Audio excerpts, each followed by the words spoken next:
I'm Andrea Donsky, and welcome to Morphus, powered by Naturally Savvy. And today we're going to be talking all about hair care and things that we can do while in self-isolation and quarantine. And I have with me the amazing Lana. Lana has been a hairdresser for 20 years, and Lana Kubrak, and she is at a spa here in Toronto called Rain Medical Salon and Spa.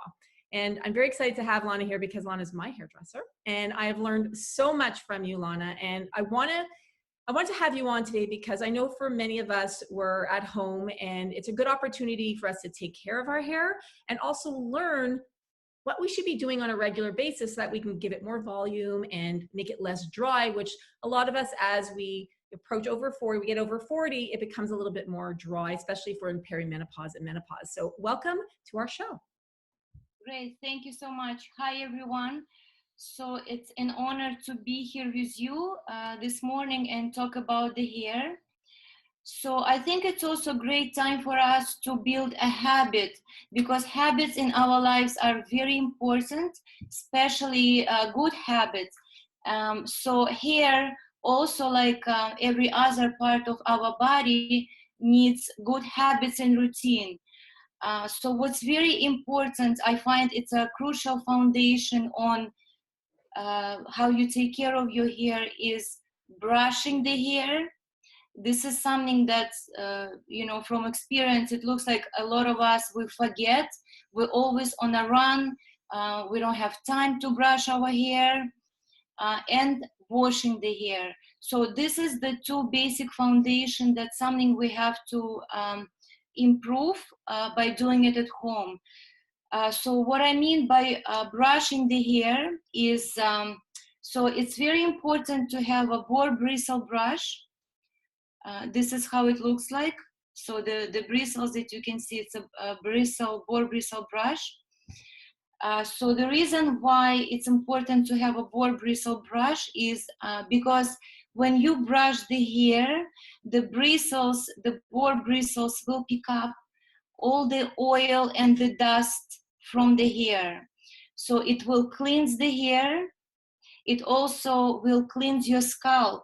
This is why it's also very important not just concentrate on the length of the hair, but also go deep and brush your scalp. We truly believe that healthy scalp produces healthy hair. And actually, I have a question while you're talking about brushing. So how many times a day should we be brushing our hair? Is it, you see in those movies when the women are brushing their beautiful long hair to give it their shine. So is it brushing it morning and night? Is it brushing it strictly at night? Yes, that's a very good question. So ideally, yes, of course, it would be great to brush hair twice a day. You can do it more if you like, but twice a day would be ideal. Of course, most of us, we do it in the morning because, we wake up. This is mostly for grooming, but we forget about night brushing.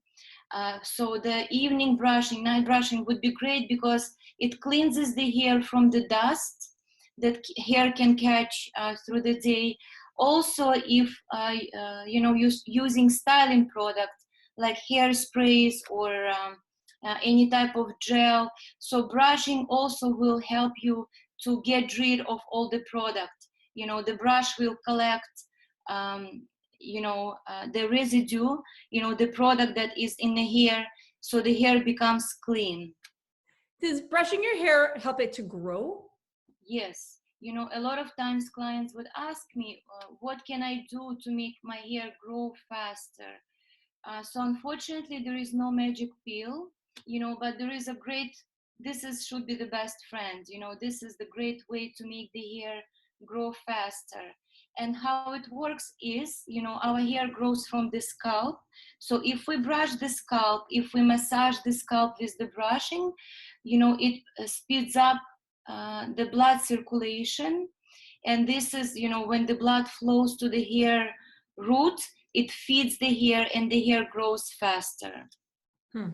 I was laughing before. I'm like, you're the hair whisperer. Like, really, you're such a wealth of knowledge. And I think that it's important that we bust certain myths and that we also talk about things that really work. And one of the things you had said to me when I saw you last and I was with my girls is that you were saying that cutting your hair doesn't necessarily make it grow more, which I thought that was interesting, because I always was under the impression that you need to cut it every so often so that it actually helps it to grow. But is that not the case?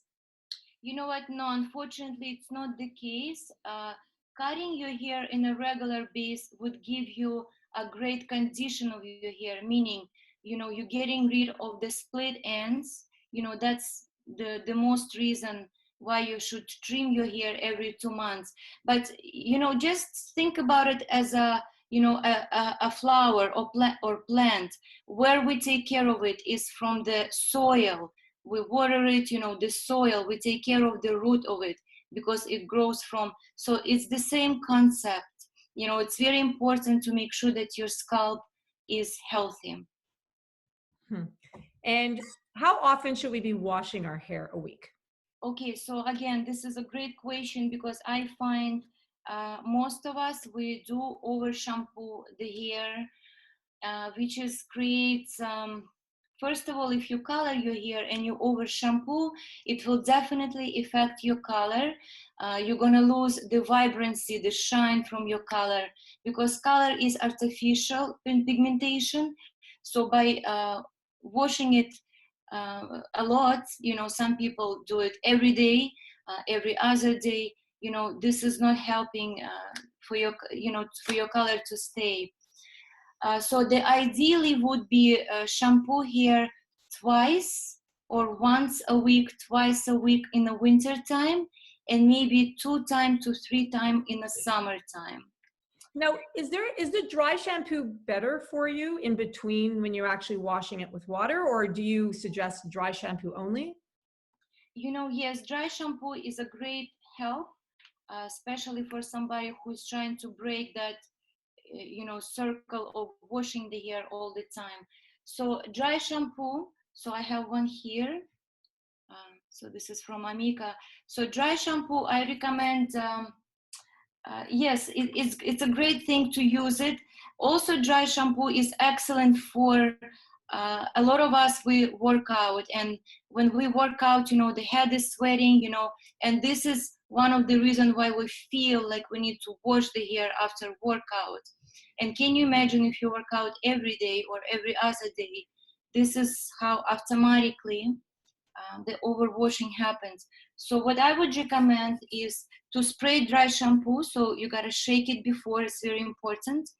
And then you spray it on your roots, in the area where you find you will sweat.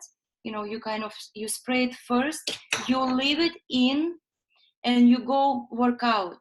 So shampoo, being dry shampoo sitting on the scalp, it will collect, the sweat, the excess oil. After you work out, you come home, or you go, before you go and step in the shower, you would take again a boar bristle brush and you brush the dry shampoo from your scalp, from the hair. So dry shampoo will pick up the excess sweat and the oil, and the hair is nice and clean. Interesting. So basically what you're saying is you can use a dry shampoo before you go exercise, not after. So it's just before. And what if you're not exercising, but you still only want to wash your hair once or twice a week? Same concept. So I would recommend to do it in the morning, when you wake up. You can put dry shampoo on your scalp. A lot of dry shampoo, they also have a very nice scent. So it also will give you that great feeling like you just wash your hair. So you would spray, you would massage it, very important to massage it. Massaging, it's like it will pick up, the oils, and then again, you have to brush it out. Don't forget to brush it out. And it's not the comb that you have to use, because it's not really going to pick up the dry shampoo, but I'm going back to this boar bristle brush. So you would use the boar bristle brush to clean your hair. Okay, so boar bristles, so basically not synthetic bristles, but boar. Okay, so let's talk about, for those of us who color our hair, as we can see, a little bit of gray is coming in.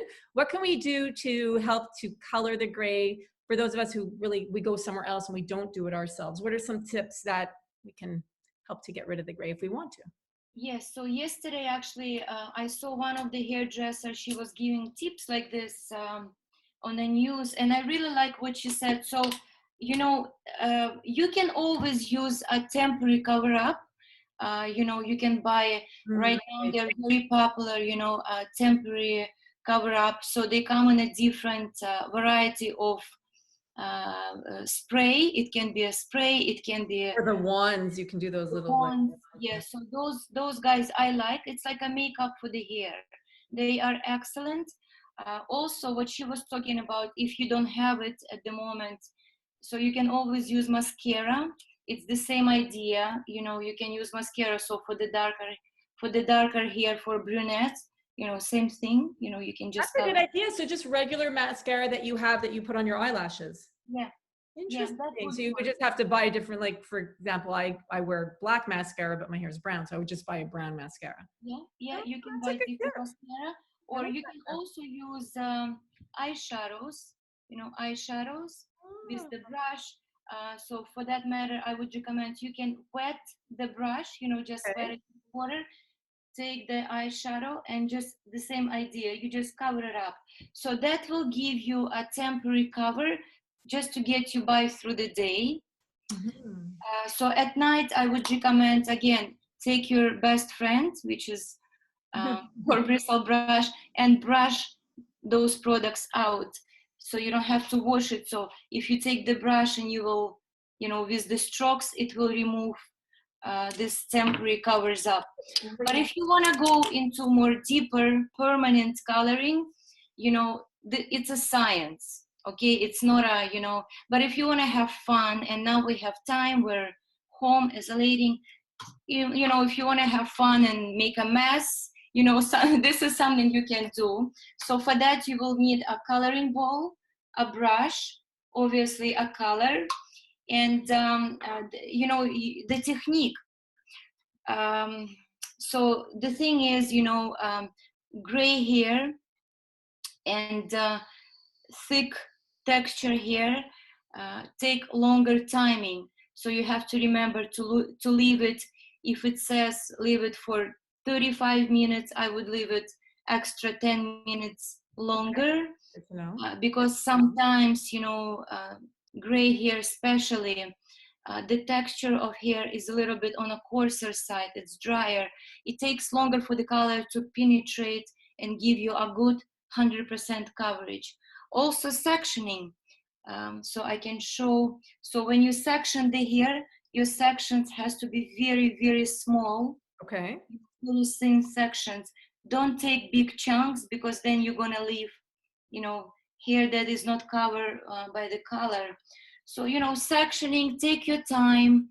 I would recommend, you know, for somebody who never done it, start at the back and work your way forward. Okay, because that's probably would be my best idea.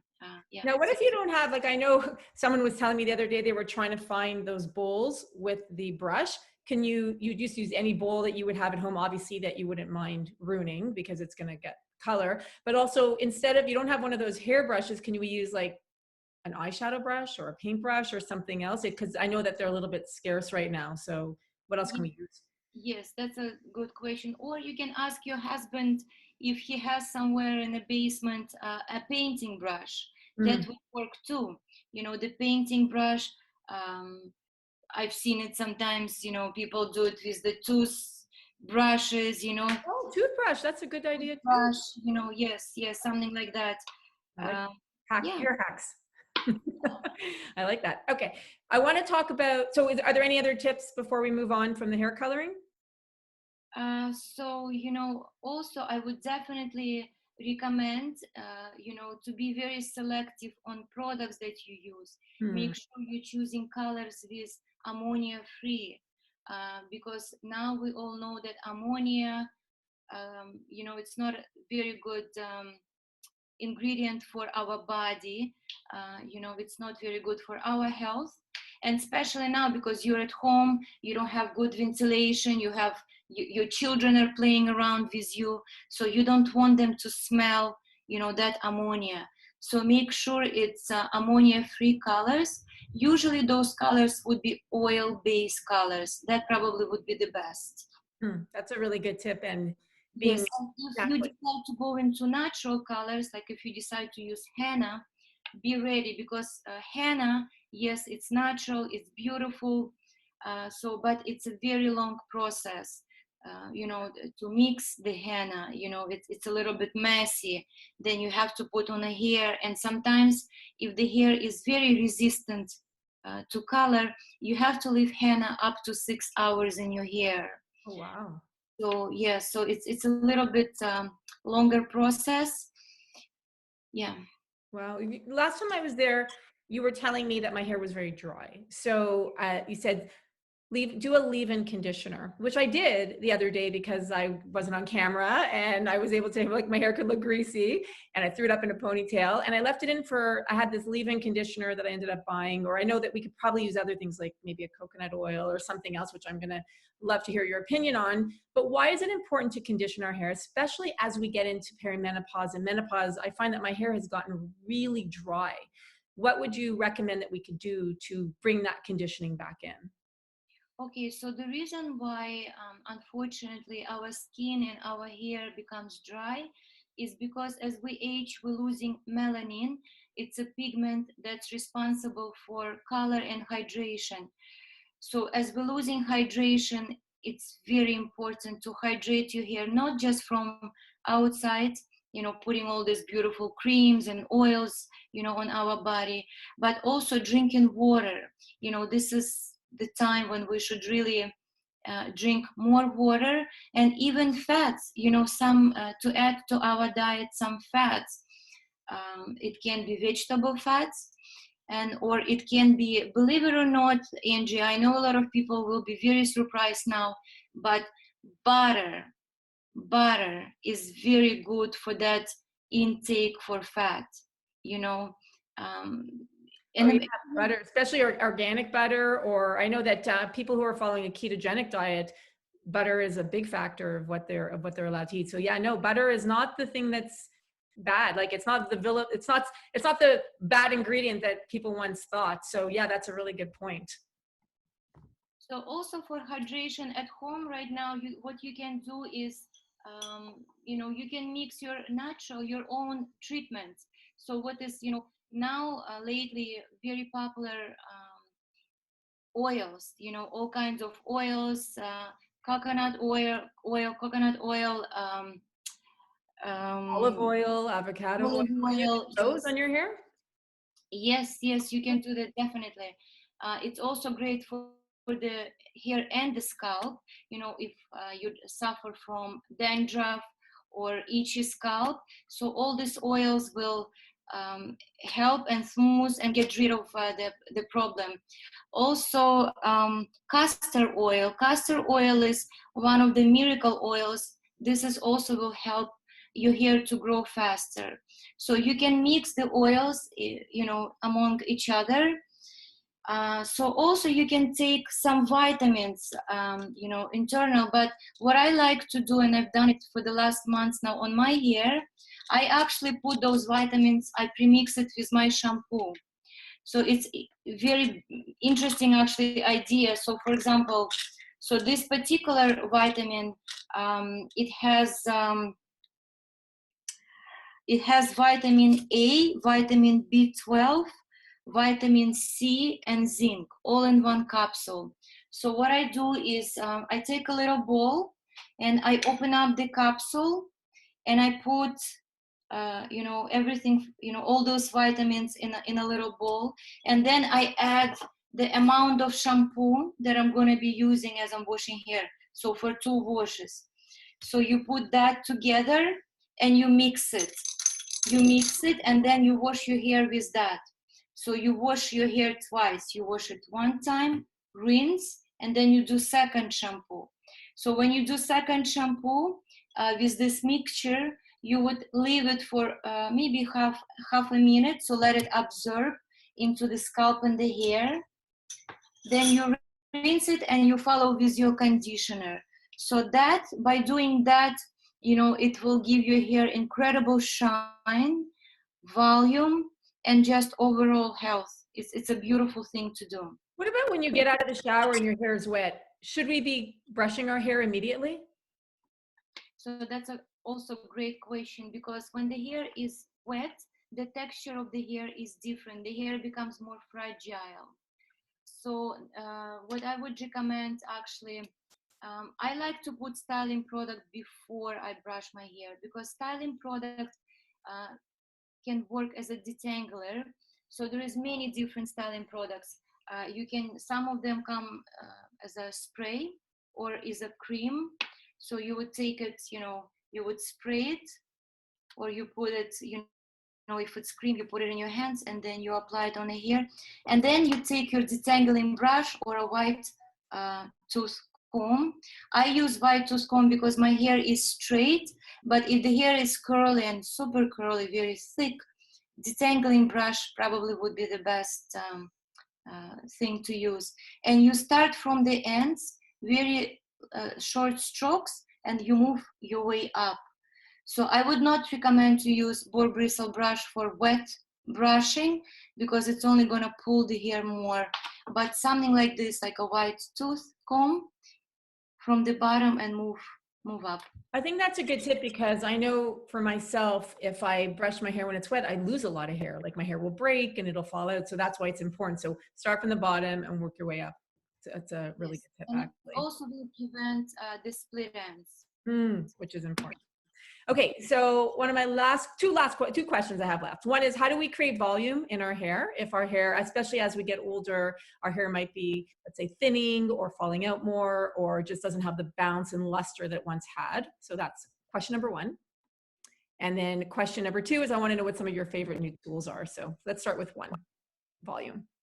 Okay, so volume, yes, so volume, again, going back to hair treatments, if you will do the hair treatments on a regular base, at least twice a week, the volume will come back, because hydrated hair will give you volume and shine. Also, there is a styling product, again, that dry shampoo will also, if you apply it at the root, it will create a little bit of volume. I'm probably going back to styling products. There is a lot of styling products that you can use, and do not be afraid to use hair products. This is what it's for, the hairspray. It's beautiful. Products today are not the same like they were 20 years ago, not even like they were 10 years ago. Very innovative, new technology. They're purer, better ingredients. Also techniques, you can, I don't have it here with me today, but let's pretend this is the crimpling iron. So crimpling iron is the tool. It looks like a flat iron, and the edges of it are not smooth, but they are, ridges. So that would be excellent. So for adding volume, you would pick up the strands of the hair section, always clean section, and just crimp it right from the root, just like that. So that will kind of give you that nice volume without back combing. Good tip. So, and then what about what are some of your favorite tools now that you know that are up and coming, that you're like, we should all have one, in terms of helping to style our hair better? Because one of my favorite things is I love using the curler. Like I use the curling iron, I guess. I don't know what the name is, the Hot Tools one, but that's what I like in my hair. But what are some of your favorite new tools that you cannot live without? yes, absolutely. I think curling irons are very, this is one of the biggest styling tools at the moment. Curling irons, wands, because what's in right now, it's something what you have, Andrea, those beautiful soft waves. This is the style now. So I like the one that, so you choose them by, so the longer the hair, the thicker, you should go with the thicker diameter of the tool. You can also look into blow dryer stylers. They're very popular right now because it's very easy to use. To use it at home. So with the tools like this, it will help you to create volume, and you can use them on dry hair. So Revlon or Babyliss, they have those styling blow dryer Yeah. stylers. I've seen those actually where you can blow dry your hair while you're styling. So that makes sense that gives you the lift that you need or gives you that volume. Yes, and it's also very easy to use, you know, because it's one tool. You're only working with one tool, so you have one hand free Right. to help you to leave the hair. So that's very important too. Randy and I, my partner here at Morphus and Naturally Savvy, we love tools. Like that's one of our kind of our guilty pleasures, I guess. We love to try different tools, but it's one of those things that you really have to play with. So now that we're home and we're in the, in self-isolation, we have more time, we can actually try and practice, because a lot of them actually take practice. You go to the hairdresser and you're like, they do this gorgeous job. And then you come home, you're like, yeah, it doesn't look at all like my hairdresser just did. So it's a good time for us to practice with these tools so that we could, get better with it when we actually want to do our hair and go out. Yes, absolutely. Practice makes perfect, Yeah.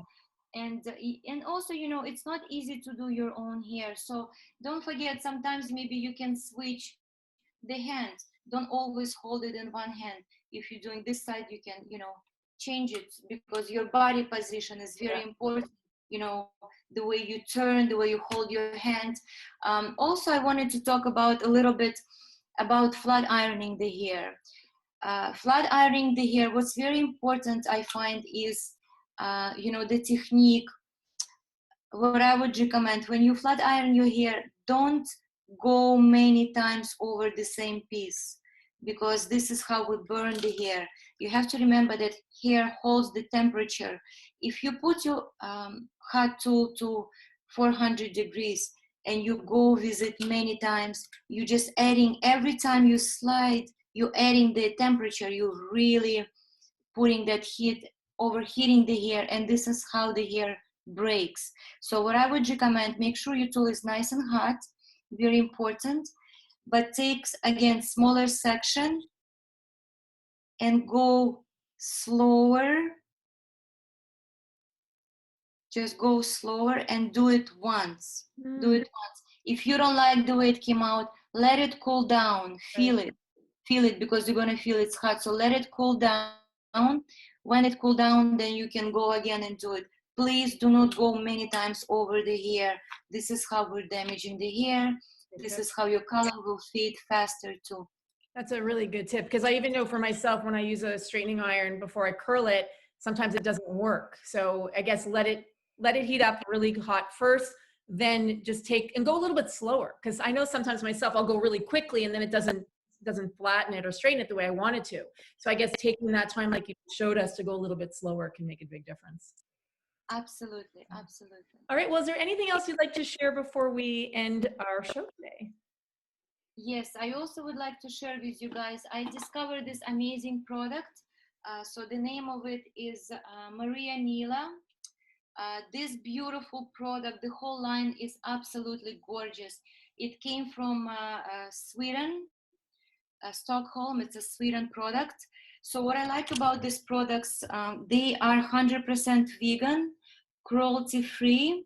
And when you purchase those products, the pursuit goes to planting the trees all over the world. So products are pure, they are paraben-free, silicone-free. They also have, remember how I said those vitamins that you can add. So those products, some of them already have vitamins in it, which is excellent. So this is amazing products, pure. It's going to make your hair feel incredible. And I believe they're paraben free, and they're free from a lot of all the chemicals that we want to stay away from, which is why I think it's another good reason to use it. Yes, so we were really looking for a line like this, for products like this, for a long time. We've been talking about organic products for a long time, but there was not really a line, a product line that was pure and giving us all these benefits. Because a lot of times organic products would not be safe for the color. They would strip the color. So this product line is So gentle. It's actually excellent for color treated hair too. How does And it you can smell? even, Does it smell nice? Do they smell nice? the smell is incredible, incredible. So they have different, so they have repair, they have color, and the smell is absolutely beautiful, very fruity, because they do add, they add some fruits and flowery, to their product. So ingredients are just amazing. Awesome. Well, thank you, Lana. I'm definitely going to try that because it sounds really great. And we'll put links to all the products that Lana mentioned today as well below. Well, thank you so much for being on our show, Lana. This has been extremely informative and great tips that we can use and hacks that we can use while we're at home to make sure that we take care of our hair. And one thing I will say and vouch for, as I mentioned, I did the home conditioning. I left it in for a few days and my hair had a lot of volume today. So I can see that when your hair is nourished and it's not so dry, it really does make a difference to pump up that volume. So thank you. Absolutely. Thank you My for the pleasure. great tips. Thank And again, where can people find more information about you? I know that you're at the Rain Medical Spa and Salon, and you work there. You cut hair, you color hair, and you also sell these products. If you live in Toronto and you want to meet Lana, definitely check her out because I think she's awesome. Thank you so much. Thank you. Welcome to, guys, visit us at Rain Salon and Spa. It's a medical spa, beautiful, beautiful place. This is where I call it Wonderland for women because anything women want, we have it, we do it. We're very knowledgeable. We have all the latest products and we are really there for you. Awesome. Well, thanks, Lana. Stay safe and well. Thank you. Have a good day. Bye-bye. Okay. Bye, everyone. Thanks for watching. Stay well. And if you found you have value out of today's show, please share it with people who you feel would get value as well. Thank you. Have a great day.